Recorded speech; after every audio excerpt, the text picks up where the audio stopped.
Do you need to replace the Wi-Fi card on your Inspiron 13 5310? Well, I'm going to show you how. Also, you can click the top right of the screen to find this part or tools or additional help on our website, including written step-by-step tutorials with detailed images. Now that that's out of the way, let's jump into it. Now, really quickly, ESD or electrostatic discharge, which is the buildup of static electricity on a person's body. To prevent this, you can use an ESD wrist strap and you can use an ESD mat. First, unscrew the bottom base cover. Now use a plastic scribe to pry apart and separate the bottom base cover. Then disconnect the battery cable. Now unscrew and remove the Wi-Fi bracket. Then disconnect the antenna cables and then slide out the Wi-Fi card.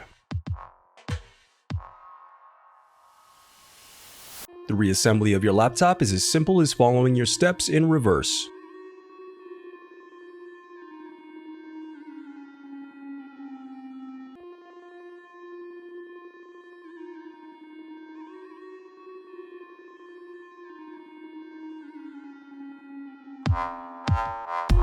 If you still need help, you can visit partspeople.com and view printable DIY instructions to help you along the way. We also have playlists of thousands of Dell tutorials for hundreds of different models, so keep checking back. Thanks for watching.